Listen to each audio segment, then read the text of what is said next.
Being a non-binary gamer in a binary world comes with tons of challenges. I mean, you get the obvious issues of constant misgendering over voice communication during games and general lack of representation, but there is one issue in particular that isn't that hard to fix, but it seems to plague me to this very day. I find this issue particularly frustrating because all it takes is removing limiting factors from the players to open up more creative outlets. This issue is character creators.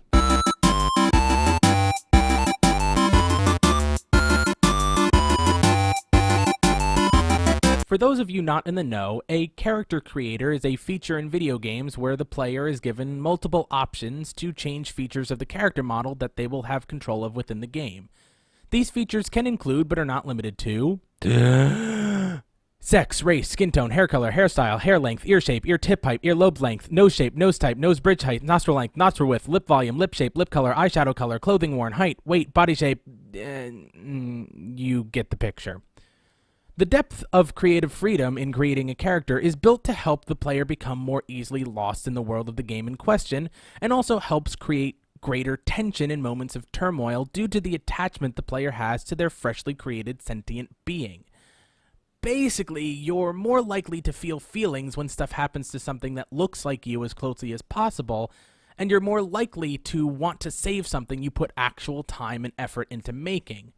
The flip side of this coin, however, is the fact that it is much harder to program realistic interactions with a character that has millions of potential designs.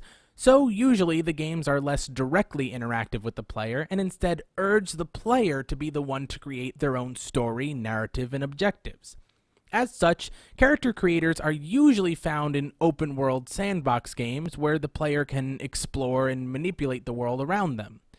Now, character creators normally intend for the player to create characters that closely resemble the player to the best of their creative ability, but some do stray and open the doors to some artistic liberties when it comes to the human body.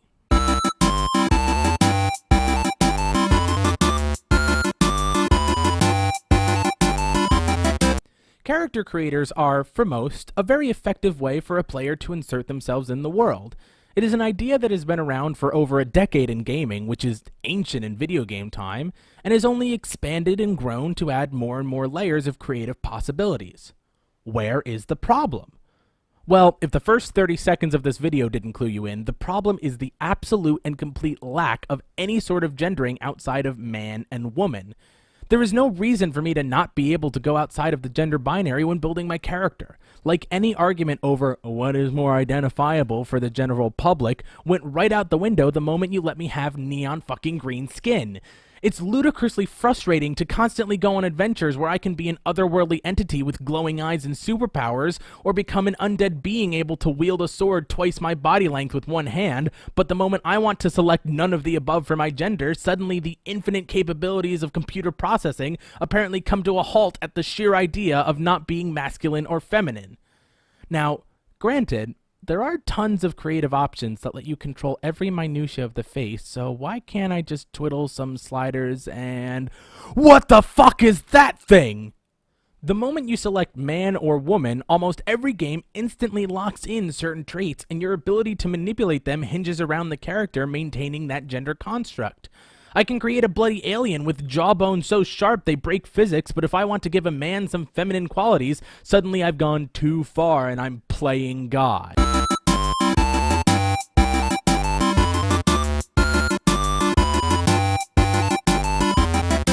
Now, it's not fair to present this idea without some possible fixes.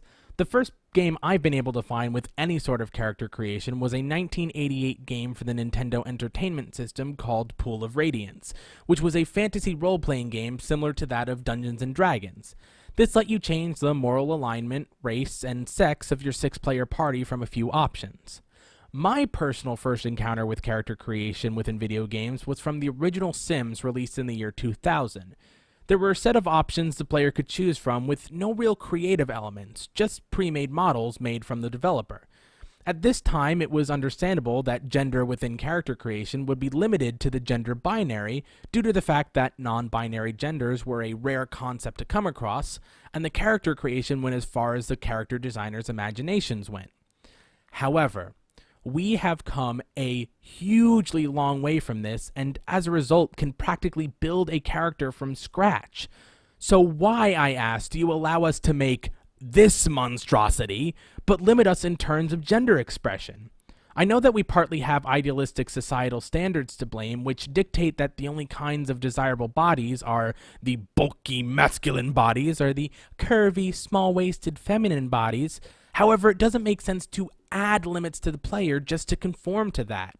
Most games aren't afraid to gender bend at least slightly through making all clothing accessible regardless of selected gender, so why be so strict on the player? The obvious easy solution here is to simply remove all barriers for the player.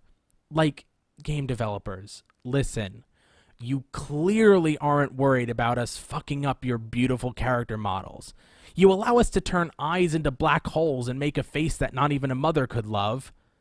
If instead of having a male player creation and a female player creation, we just get the option to select a template to work off and build whatever we want, you would invite a whole new group of players to be deeply involved in your world. We even have a character creator from a major game publisher on how to be all gender inclusive with very little sacrifice.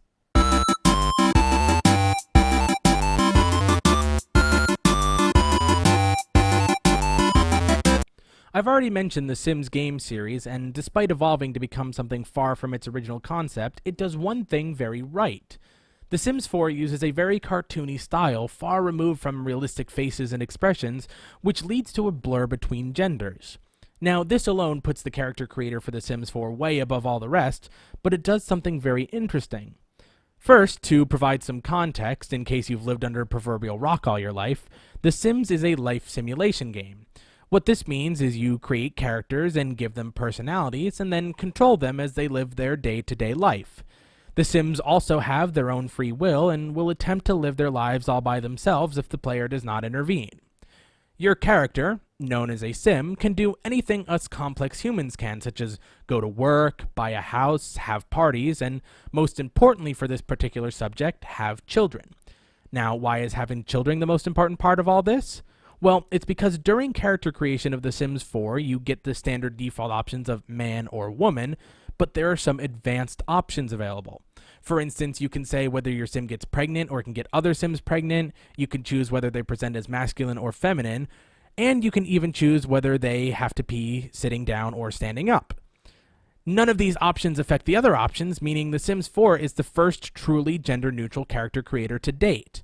Now, I'm not saying every video game needs an option to impregnate other beings for the game to be valid in gender fluidity. Frankly, that would just become pretty awkward while I'm in an active combat situation in Call of Duty.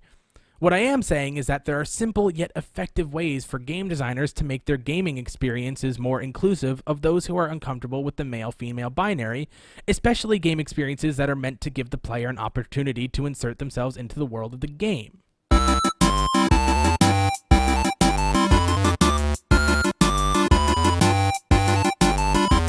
Video games have come a long way since the early days of a few pixels on a screen.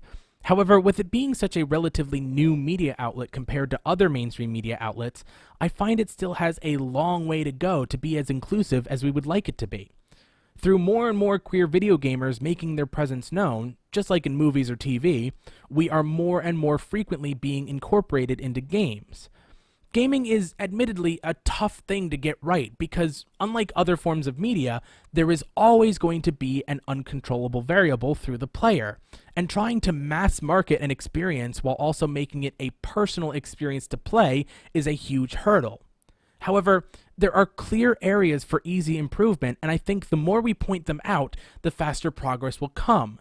Queer representation will always be required in mass market media to be truthful representation, and The Sims 4 proves we are ever closer to such a goal. Sometimes all it takes is an extra couple lines of code and a few checkboxes on a menu, and I don't think that is much to ask for.